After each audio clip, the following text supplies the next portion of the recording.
Welcome back, everybody. James Smith is with us today, stuntman and stunt car driver.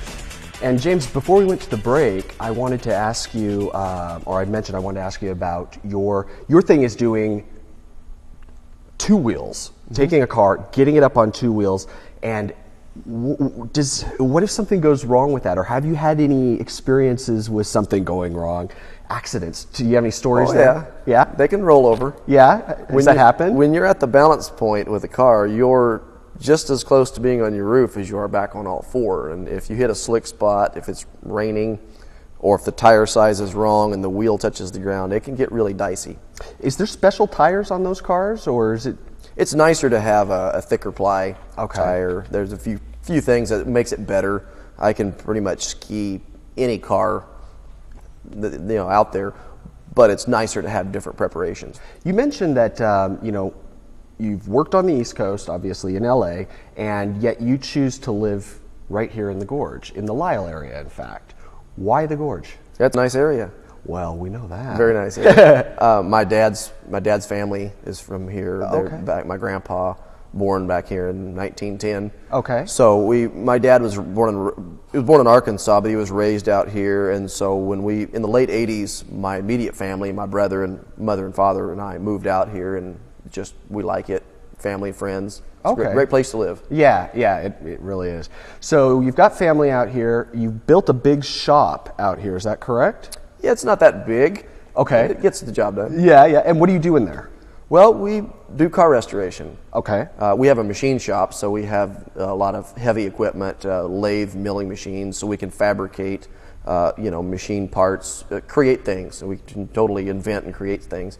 But my brother and I have gotten into a niche of working on the Dukes of Hazzard General Lees, doing the 69 Dodge Charger restoration. How many of those do you guys build? I think we've built 17 restoration Chargers, General Lees in the last 5 years, 6 years. We've done about 20. A couple of local cars we've restored, a 68 Charger and a 69 Charger that was not General Lees, just original color, original interior.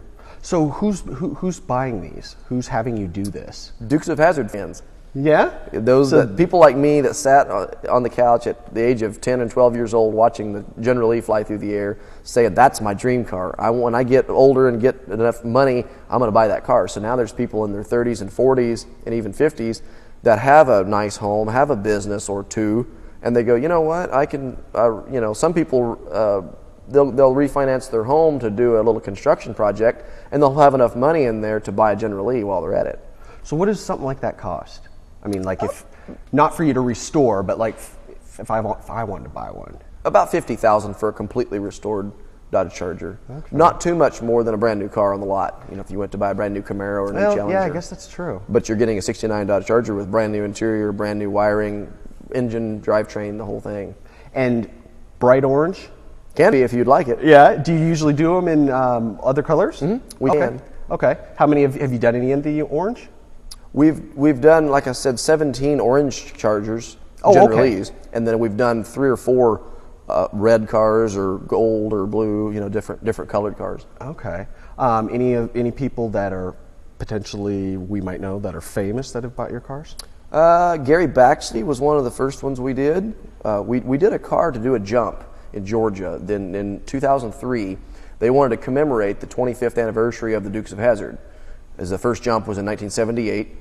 So in 2003, they went back to Covington, Georgia, where the show originally started, and wanted to jump a Charger in the same town within a few weeks of the same time of the first jump. Oh, cool. So it so happened my brother and I threw together an old car to do this jump. We took all the good parts off of it and just put a bunch of body filler and shiny paint. So it looked awesome flying through the air.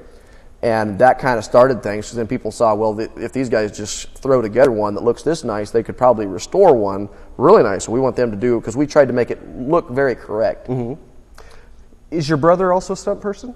He's involved. He helps me with stunts. We both got involved with the stuntmen, and we're very close friends with a lot of the stuntmen from the Dukes of Hazzard and other TV shows. He's pursued different areas, ministry and writing and teaching. And I'm a little more, I don't like to read and write. I like to go out and wreck things. Well, how if somebody was watching this that really always wanted to aspire to be a stunt car driver, can they go to, is there somewhere they can go to get information on kind of how to go down that path?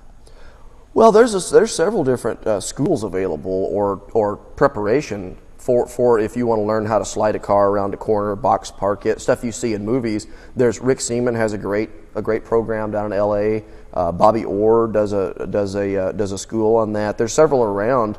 Gary Baxley, who we built a General Lee for, he was the original Luke Duke stunt double on the Dukes of Hazzard. Done some of the first jumps of the cars and went on to work on the A-Team, and he coordinated lots of different shows. Coordinated Fall Guy.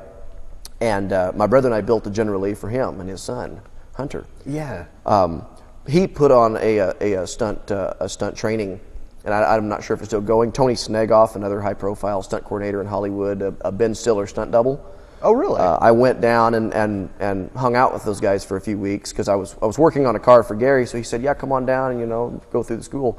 So I learned, how to fight on camera. I'm not very good at it, but anyway, and how to rappel and how to, the preparation for fire burns so that I could do a fire. You could blow fire at me and I could fall down on fire and roll over and, not be hurt.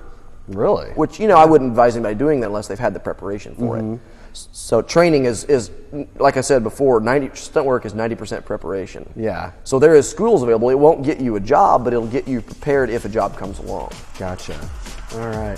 Wow. Well, very interesting stuff. Really appreciate you coming by and appreciate your time.